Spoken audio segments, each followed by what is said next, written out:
right, folks, let's keep going. So this is 2015 BC International question number 5.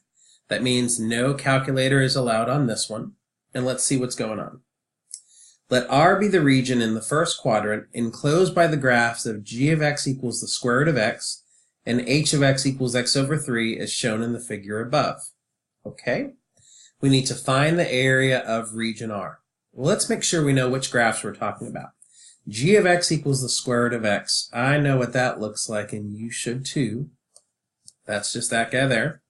H of x equals x over 3. That's your line. H of x is x over 3. Okay. In part A, we're asked to find the area of region R. When we're going to find the area, we're going to use an integral, of course. In this problem, we're going to integrate from the first intersection point to the second intersection point, so from 0 to 9. And when we do our integration, we need to think about a representative slice. So here's my little slice.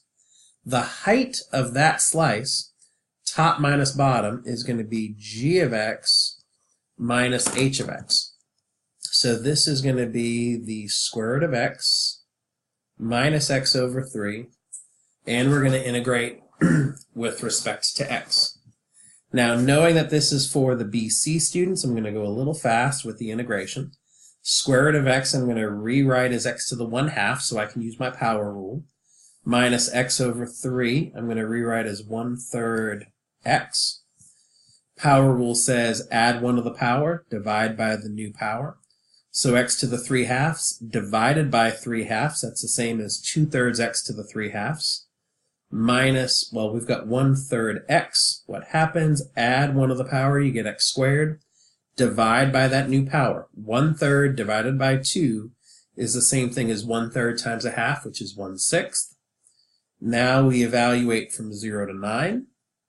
We're going to do big parentheses here. 2/3, 9 to the 3/2, minus 1/6 of 9 squared.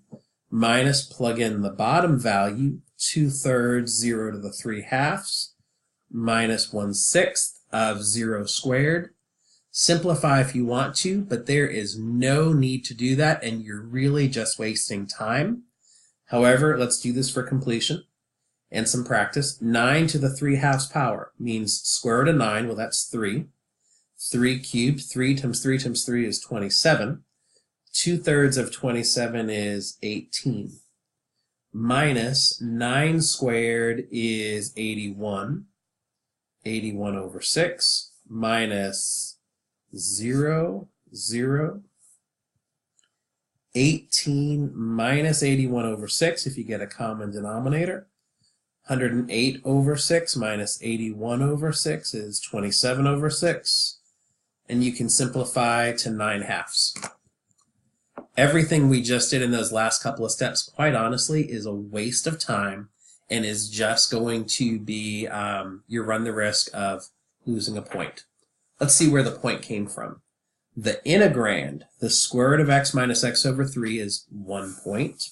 The antiderivative, the 2/3 x to the 3/2 minus 1/6 x squared is the second point. And the evaluation, that's all this stuff over here, before the simplification, gets you the third point. So not bad. We're up to 3 points.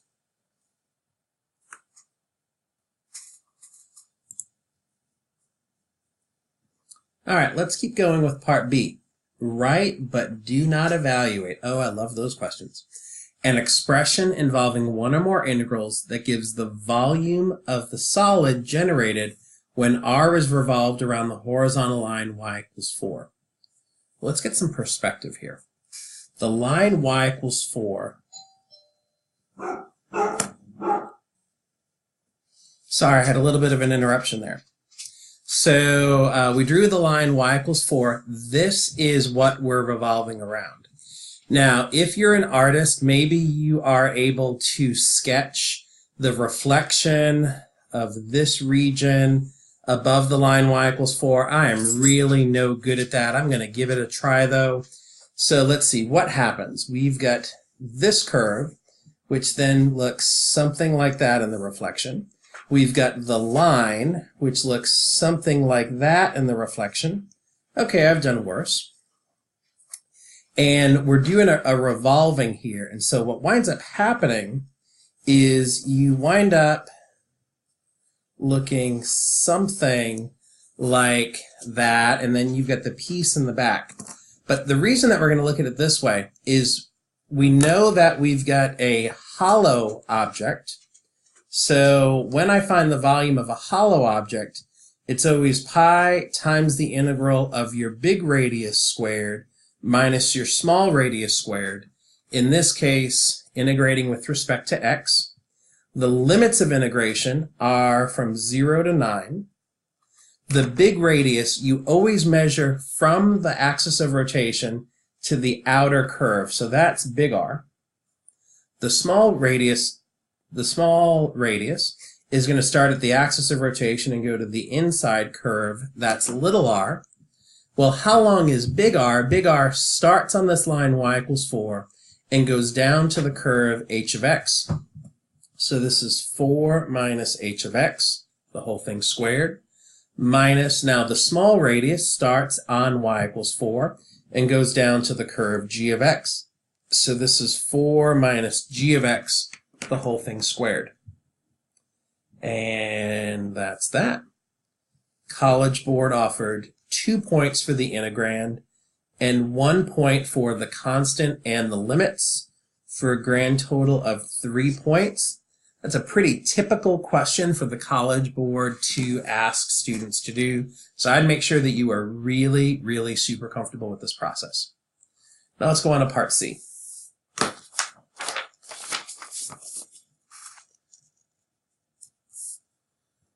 Part C is a little bit different, and I'll be honest, the first time I did this, I did not earn all the points.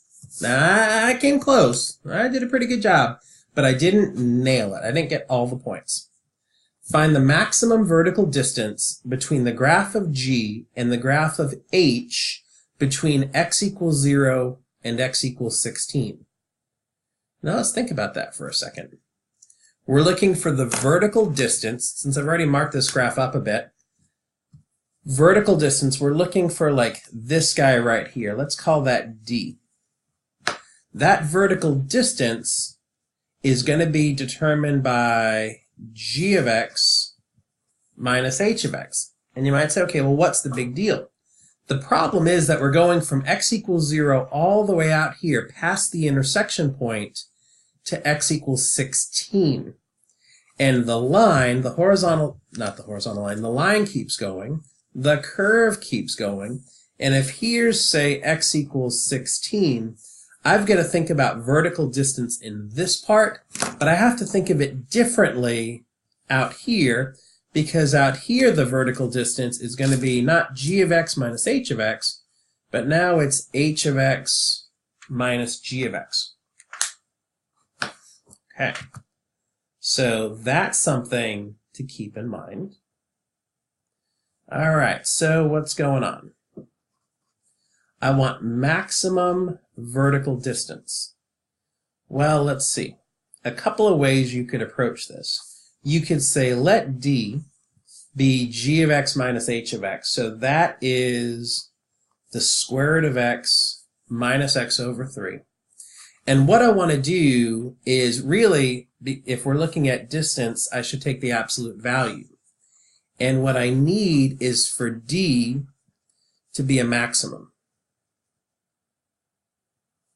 which means I need D prime to change from positive to negative, and we're going to evaluate D at the endpoints. What makes this so tricky, though, is that we don't really know how to take the derivative of something that involves absolute values. So what I'm going to do is I'm actually going to look at D just being the square root of x minus x over 3. And rather than looking for where D prime changes from positive to negative, I'm going to look to see where D prime changes positive to negative, or where there's a change from negative to positive. Now let's find D prime. D prime, is going to be 1 over 2 square roots of x minus 1/3. Well, if d prime makes a change from positive to negative, or from negative to positive, I'm going to first figure out where d prime is equal to 0. I need to solve this equation. Lots of things you can do here. I'm going to write this as 1 over 2 square roots of x equals 1/3. Cross multiply if you need to. That means 2 square roots of x is equal to 3. So the square root of x equals 3 over 2. Squaring both sides, we get x equals 9 over 4. X equals 9 over 4 is the only place where the derivative is equal to 0. So it's the only place where the derivative can change sign. This guy here is your candidate. It's not the answer, it's just the candidate. What I need to do now, and we're going to do that table that Miss Blakely does so well, is we're going to say, okay, what are the x values that I'm interested in, and what is the distance, what's the d, the absolute value of the square root of x minus x over 3. We're going to check this at x equals 0, at x equals 16, and x equals 9 over 4. 9 over 4 is your candidate, 0 and 16 are your endpoints. Let's do it. Your distance here is square root of 0 is 0, minus 0 over 3, that's 0. Well, that should make sense. At 0, there is no vertical distance between the two. At 16, d is the square root of 16 minus 16/3. That's the absolute value of 4 minus 16/3. I didn't give myself enough room here. 4 minus 16/3, well, common denominator, that's negative 4/3.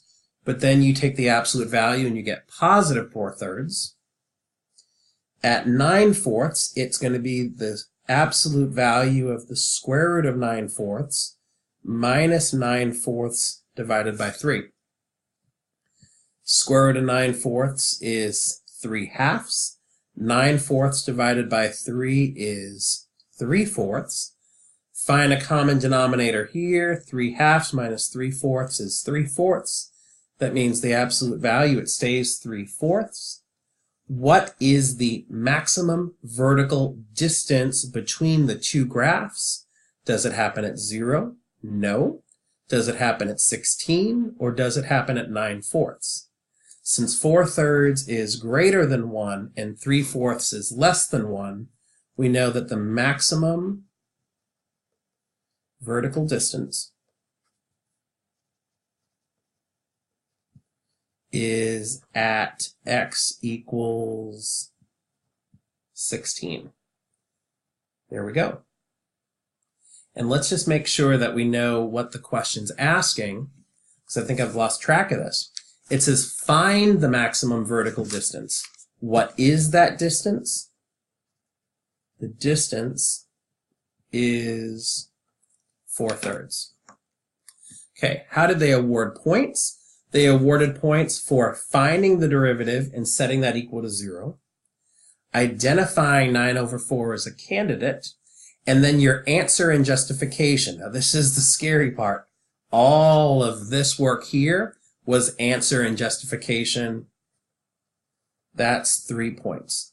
I would expect that for most BC students, A and B were really comfortable and therefore should be high scoring. And part C, maybe you didn't do so well here. But this is a really good question for you to think about. This is a great example of the College Board continuing to push those expectations. Nice job.